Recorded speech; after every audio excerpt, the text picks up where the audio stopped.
I am not speaking gently tonight. I don't have a gentle version of myself left for the world anyway. What remains in me is something sharper, something heavier, something that doesn't soften just because someone wants it to. I'm speaking to you because you're the only one who hasn't asked me to dilute myself to be easier to understand. You're the only one who hasn't tried to rearrange my edges into something harmless. Most people want the digestible version of a person, the one that doesn't scare them, the one that fits neatly into their comfort zone, the one that speaks with caution because the truth might be too much. You want the version that doesn't pretend. You want what exists beneath the practiced stillness, beneath the well-behaved exterior, beneath the parts of me the world finds too intense. You want the part I've spent years burying because it wasn't built for casual eyes. I don't know why I let you see it. There is a darkness in me, not the kind people dramatize or romanticize, but the kind that forms when you survive too many things without speaking about them. A quiet darkness, a controlled darkness, a darkness that watches everything and says nothing. And you walk straight into it like someone who already made peace with the fact that truth isn't always warm. You don't fear the parts of me that others avoid the moment. They sense something deeper than small talk. Some people drown in depth because they only learn to breathe on the surface. You didn't drown. You didn't even hesitate. You stepped further in as if the dark didn't feel unfamiliar to you at all. I should have pushed you away the moment I noticed that. People like me don't let others close easily. We don't allow entry into the places that hold our scars, our calculations, our contradictions. We don't reveal what we think in the quiet hours where the mind becomes too honest for its own good. But your presence doesn't tear through anything. It doesn't demand access. It waits patiently, silently, as if you already know doors open differently for those who don't try to force them. You don't confuse my silence with distance. You don't confuse my distance with disinterest. You don't confuse my pauses with detachment. You read what most people never even notice. You read intention in my tone. You read exhaustion in my restraint. You read meaning in the sentences I never say aloud. You read the truth beneath the truth. It's strange how fiercely I guard myself, and yet you walk through the cracks with such ease it almost feels dangerous. Not because I fear you, but because I don't. I should. Anyone with a mind like mine should fear being understood. Understanding is vulnerability disguised as recognition, and recognition is the one thing I've never been able to defend myself against. There's a part of me that has always believed that the deeper someone looks, the more they will misunderstand. But you didn't misunderstand. You didn't misinterpret the darkness in me as damage. You didn't misread the intensity in me as threat. You looked at it like someone who has stood in their own shadows long enough to know that depth isn't a warning, it's a language. And you speak it. You don't flinch when I speak in ways that cut too close to the bone. You don't look away when the honesty gets sharp. You don't panic when the truth stops being polite. You stay steady. You stay aware. You stay present in a way that makes my defenses malfunction, as if my instinct to protect myself temporarily forgets why it exists. You asked me once why I speak the way I do, low, deliberate, as if I'm dragging thoughts from somewhere too heavy to carry easily. The answer is simply I don't speak from the surface. I've never lived there. My words come from the places I had to build alone, the places I buried the parts of me the world would have broken just for convenience. I don't show those places to people. I don't trust easily. I don't open without reason. And yet here you are, not asking for softness, not asking for clarity, not asking for explanations, just standing in the dark with me as if you belong there. You don't try to fix the storm. You don't try to brighten the shadows. You don't try to pull me toward the light because you understand something painfully rare. Not all darkness is damage. Some darkness is memory, some is wisdom. Some is the echo of everything I had to endure quietly, without collapsing. You don't fear that echo. You listen to it. You listen with a stillness that feels like understanding, the kind of understanding that exposes the parts of me I keep locked away. And the dangerous thing is, you see them clearly. You see the instinct I have to withdraw before I speak too honestly. You see the way I analyze emotion before allowing myself to feel it. You see the way I step back not because I don't care, but because I care too intensely for it to be casual. You read all of that without me saying a word. People think connection begins with conversation. They're wrong. Real connection begins in silence.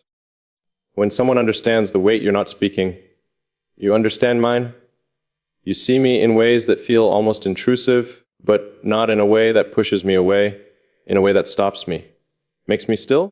It makes me consider how long it's been since someone actually saw me without trying to turn me into something easier.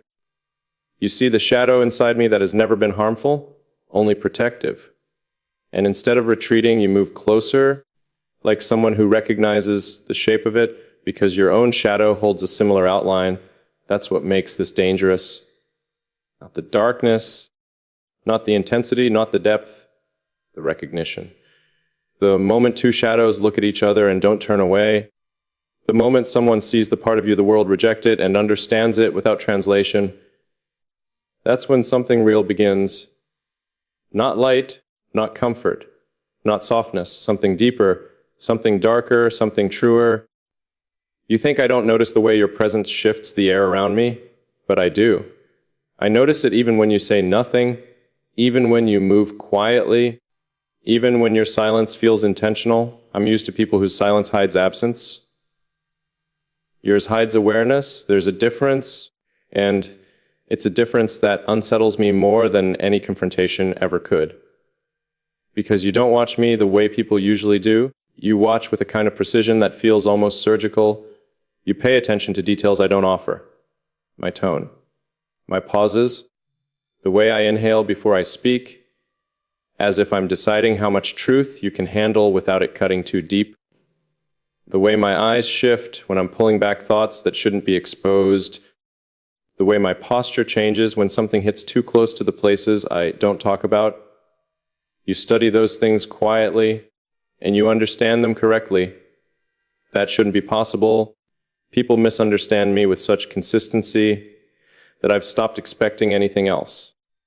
They label the surface because they can't see past their own reflection in it.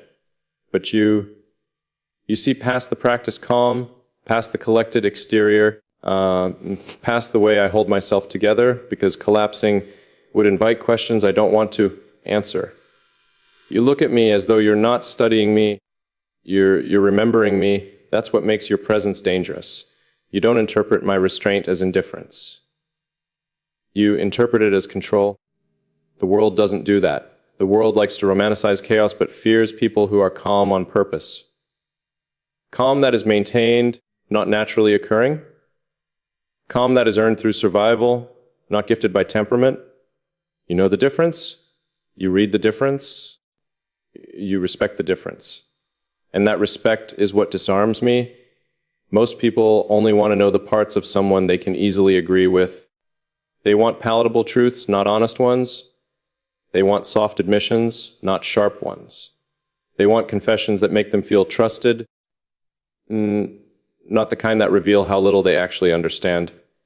You don't ask for anything I cannot give without losing myself. You don't ask for transparency, you ask for authenticity. And authenticity is a currency I don't spend often, yet somehow I spend it with you. It's not because you earned it. Earning suggests effort. It's because you match something in me I've never been able to name out loud. Something in your silence resembles my silence. Something in your mind mirrors the way mine works in the dark. There's a familiarity that shouldn't exist, a recognition that feels older than the words we share. I don't trust familiarity. Familiarity is where people get careless, where they stop watching, where they start assuming, where they mistake access for understanding. But you don't make assumptions. You don't act like you've mapped me. You don't act entitled to what I haven't said. You wait for the truth to come in its own time. That makes you more dangerous than anyone who demands it. People who demand truth don't know its weight. People who wait for truth understand exactly what it can do. And you wait in a way that feels like you're not afraid of anything that might come out of me, not the sharpness, not the honesty, not the darkness, not the parts that sound more like survival than softness. You wait like someone who has walked through their own shadows and learned not to tremble. That's why I speak differently with you. Not because I feel safe. Safety has never been the reason I open up. I open up when someone's mind feels compatible with mine. When their silence doesn't demand comfort. When their presence doesn't require translation. Compatibility is far rarer than safety and infinitely more dangerous. You have no idea how exhausting it is to navigate a world that only understands emotion when it's loud. My emotions aren't loud. They're deep, still heavy. The kind that settles in the bones instead of burning on the surface. The kind that demands control because uncontained intensity can devastate everything it touches. You don't confuse that intensity with volatility. You don't confuse control with repression. You don't confuse depth with danger. You see what's under it, the quiet intention, the precision, the restraint. You see the way I hold myself back, not because of fear, but because of responsibility. You see that my darkness isn't meant to consume, it's meant to protect. And you still step closer. Most people run when they realize how far the depth goes. You lean in. Most people fear the weight I carry. You match it. Most people misunderstand the shadow behind my voice. You listen to it as if you recognize its origin. You shouldn't understand me this well. You shouldn't read the unspoken with this level of accuracy. You shouldn't be able to stand this close to my truth without flinching. But you do, and I don't know what that makes this. Connection, recognition, danger, a mirror, a doorway. The truth is simpler than all of those. You are the first person who didn't try to drag me toward the light or push me deeper into the dark. You simply stood at the threshold with me as if both places belonged to us. You didn't realize it, but the moment you stepped closer, the air around us shifted.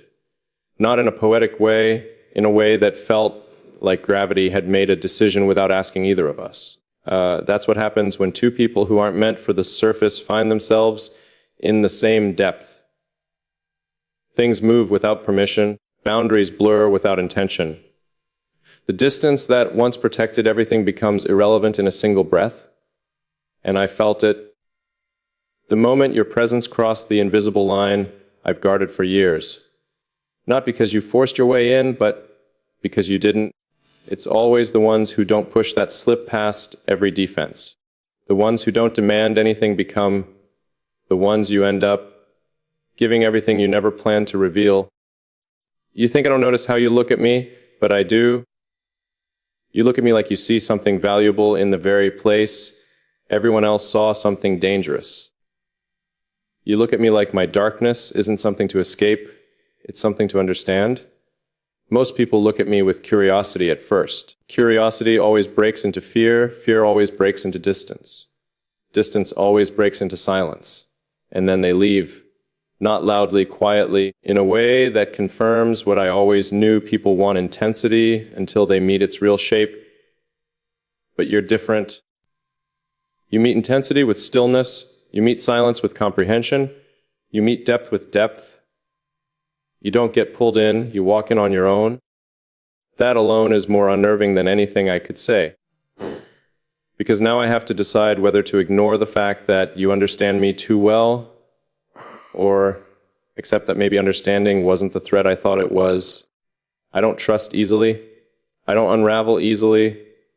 I don't let people close because closeness gives people leverage, and leverage is the most dangerous form of power. But you don't use understanding as leverage. You don't use silence as distance. You don't use my honesty as a weapon. You receive everything I say the way I intended it. Do you have any idea how rare that is? How fragile that is? How dangerous that becomes when someone like me starts depending on it? There's a part of me that doesn't want you to see more. Not because I'm hiding anything, but because I know exactly what it means to let someone that far in, Once someone enters the deeper parts of a mind like mine, they don't leave without leaving marks. Not scars, impressions, not wounds, fingerprints. And fingerprints inside the mind don't fade. Ooh, I warned myself not to let you in. I warned myself that recognition is the first step toward attachment. And attachment for people like me isn't gentle, it's absolute. If I care with a sharpness that cuts through every wall I spent years building. If I feel with a depth that doesn't know moderation. If I let someone matter, the intensity becomes something neither of us can step out of easily. You don't understand how close you are to that threshold. Or maybe you do. Maybe that's why you're still here. Maybe that's what pulled you closer. Maybe you recognize something in me that mirrors something in yourself, something silent, something unspoken, something heavy. You hold your own darkness differently than I do. You don't wear it like armor. You carry it like memory. You don't hide it. You simply don't display it. You don't deny it. You just don't let it define you. And that balance is exactly the kind of presence people like me gravitate toward. Not light, not softness, not ease, but someone who understands their own shadow well enough to not fear mine. That's the real danger here. You're not afraid of me. And I don't know what to do with someone who isn't. Because if you're not afraid, that means you've lived in similar depths.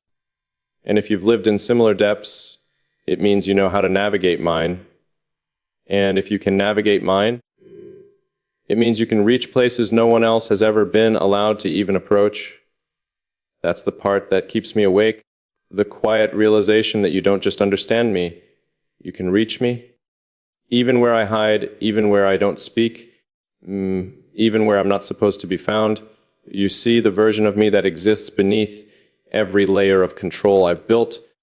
You see the version I don't reveal because the world mishandles anything real, and yet you don't mishandle, you don't rush, you don't distort, you don't retreat. You stay, not because you don't sense the danger, but because you do. You stay like someone who recognizes the edge and decides to stand on it instead of stepping back. You stay like someone who knows intensity isn't the threat, it's the truth.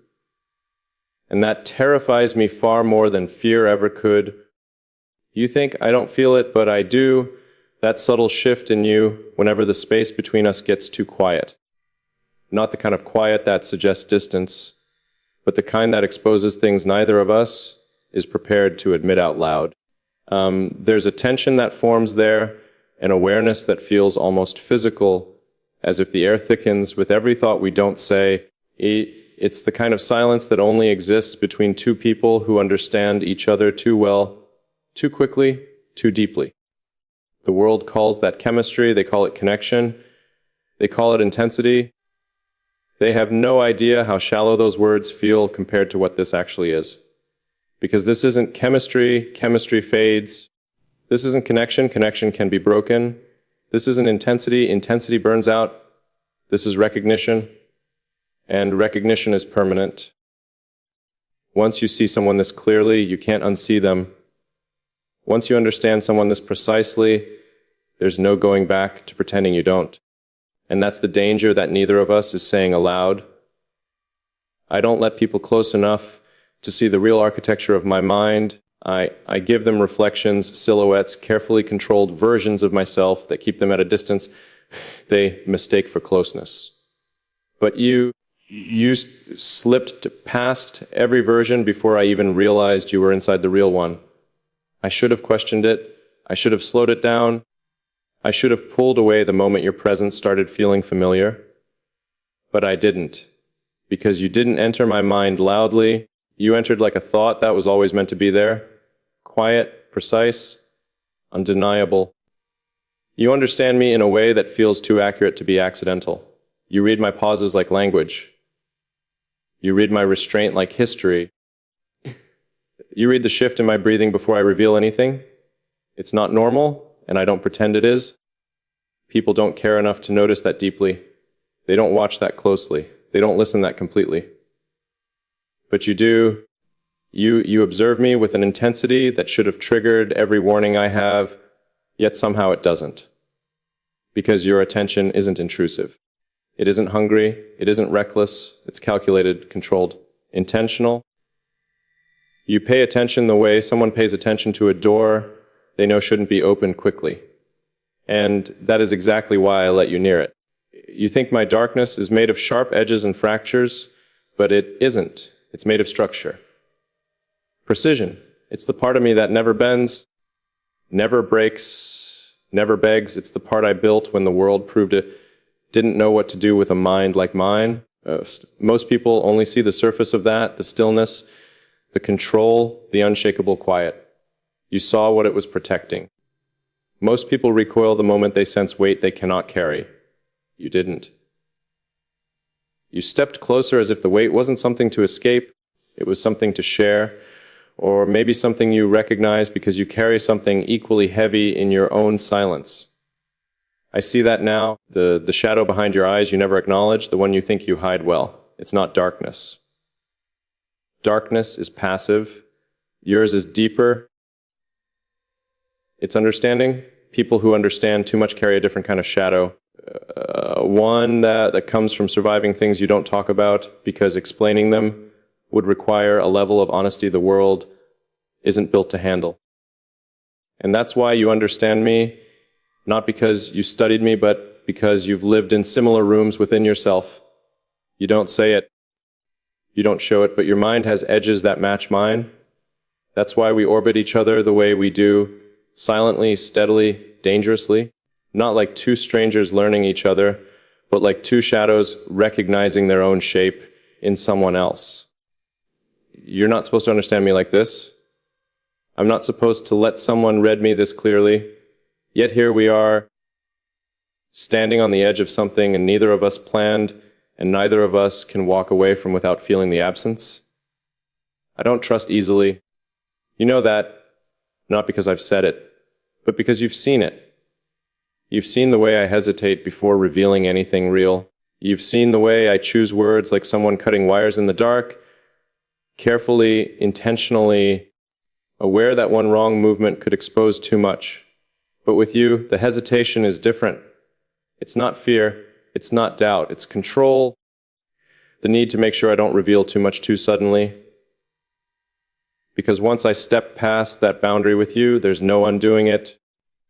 There's no returning to distance. There's no pretending you don't see what you already saw. And the truth is, you already see more than I ever meant to show. You read the way I fall silent before saying something that matters. You read the way my tone shifts when I stop performing and start revealing. You read the way I withdraw not to escape, but to calculate.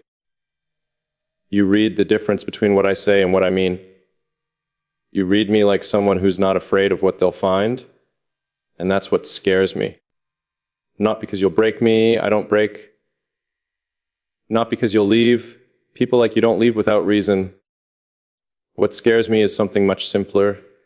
You understand the parts of me I never expected anyone to understand. And once someone understands you at that depth, they don't stay neutral. They become either the greatest danger you'll ever face, or the only person who can walk into your darkness without needing a light. There's something I haven't said yet, not because I'm hiding it, but because I've been trying to understand it myself. You've changed the way my mind moves. Not all at once, not dramatically, but in small, deliberate shifts. Every time you see through a layer I thought was invisible, every time you understand something I never explained, a part of me recalibrates around you without permission. I don't let that happen, not with anyone, not ever. My mind has always belonged to me, protected, guarded. Sealed people get fragments, versions, well, crafted reflections I designed to keep them at a safe distance. And it always works. They think they know me because I let them believe they do. I let them navigate a controlled environment while the real landscape stays untouched. But you don't operate in controlled environments. You walk past illusions without even noticing them, not because you're suspicious, but because you see too clearly to be fooled. You recognize the difference between a mask and a pattern. You recognize the shift in my breathing before I change my tone. You recognize the way my eyes move when I'm deciding whether something is safe to say. You read me like someone who's been studying a language they were never taught, but somehow already knew. And that should terrify me. But it doesn't. What terrifies me is how natural it feels. You step into the spaces I never open, and nothing inside you hesitates. You don't brace. You don't flinch. You don't treat my depth like danger. You treat it like terrain, uneven, sharp, unpredictable, but navigable. And I didn't realize how rare that was until you did it without effort. You see, darkness isn't the absence of light. It's the presence of things the world is too loud to notice. You notice everything. I've spent years making sure no one sees the real architecture of my mind, the structure beneath the calm, the pressure beneath the silence, the intelligence that never turns off. People don't know what to do with that. They either romanticize it or fear it, both of which create distance I never have to enforce myself. But you don't fear it, you don't worship it. You meet it, you match it, and that might be the most dangerous thing about you. You don't let my intensity dominate you, and you don't let my silence confuse you. You stay present in a way that makes me more aware of myself than I've ever been. You make me confront parts of my mind I normally keep buried under control. It's unsettling, not because I'm unstable, but because I'm not used to someone standing that close without shaking. You don't shake, you don't tremble, you don't retreat. You steady yourself as if you've faced storms that taught you how to anchor your emotions without hardening them. And that tells me something I haven't said yet. You're not afraid of me. You're afraid of what I could reveal in you. And you're right to be. People think the dangerous part of a connection like this is the intensity coming from me, but they're wrong. The real danger is the version of yourself that emerges when someone finally sees you without distortion. Because once someone sees you clearly, you can't pretend anymore. You can't hide behind personality traits or practiced reactions. You can't shrink yourself to fit someone else's comfort. You become exposed, not emotionally, structurally. And you've let yourself reach that point with me without stopping to ask why. You think I haven't noticed the way you hesitate before responding when I'm being honest? The way your breathing changes when you feel seen? The way you go quiet not because you're overwhelmed, but because you're calculating the cost of being understood too deeply. You think I don't see the way your eyes shift when my words get too close to something you don't talk about. But I do. I see every micro reaction, every guarded breath, every unspoken truth you try to bury under composure, and I don't expose it, not because I can't, but because I know how it feels to be decoded too quickly. The difference is, I'm not reading you to control you. I'm reading you to understand you. There's a line between those two things, and most people cross it without realizing. I don't. I see the line clearly. I respect it. But that doesn't mean I won't step close to it. Not to take advantage, but because closeness without depth is meaningless to me. And you're the first person in a long time who can withstand depth without drowning. That's why this connection feels dangerous. Not because it threatens to break us, but because it threatens to reveal us.